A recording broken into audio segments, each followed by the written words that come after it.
દેવભૂમિ દ્વારકા જિલ્લાના પોશિત્રા ગામના ખેડૂતોએ આંદોલનની ચીમકી ઉચ્ચારી છે। તેમનું કહેવું છે કે 3 દાયકા કરતા વધુ સમયથી પંચાયતમાંથી જમીન રેકોર્ડના 2 ચોપડા ગુમ થઈ ગયા છે, જેને કારણે ખેડૂતોને અનેક મુશ્કેલી પડી રહી છે। ભૂતકાળમાં અનેક રજૂઆતો કરવા છતાં આજ દિન સુધી તેનું નિરાકરણ નથી આવ્યું, જેથી પ્રાંત અધિકારીને આવેદન આપી વહેલી તકે સમસ્યાનો ઉકેલ લાવવા રજૂઆત કરી છે।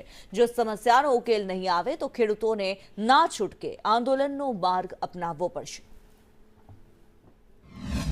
છેલ્લા 33 વર્ષથી અમારા ગામનું 2 થોક 6 નંબરના જે ગુમ થયેલા છે, જે વારંવાર ઉચ્ચ કક્ષાએ અમે રજૂઆત કરી છે, પણ હજી સુધી અમને કોઈ જવાબ મળેલો નથી। અગાઉ આ બાબતે અમે આંદોલન પણ કરી ચૂક્યા છીએ અને રજૂઆતો અનેક કરી છે, પણ અમારો કોઈ નિરાકરણ લાવવામાં આવતો નથી। હવે આ 6 નંબર ના હોવાના કારણે અમારા ગામના ખેડૂતોને જે પાક ધિરાણ માટે ટીસી કરવાનું હોય, નવી શરતમાંથી જૂની શરત ફેરવવાની હોય, બિનખેતી કરવાની હોય, આવી અનેક દસ્તાવેજોમાં પણ આવી અનેક મુશ્કેલીઓ ખેડૂતો સામનો કરી રહ્યા છે।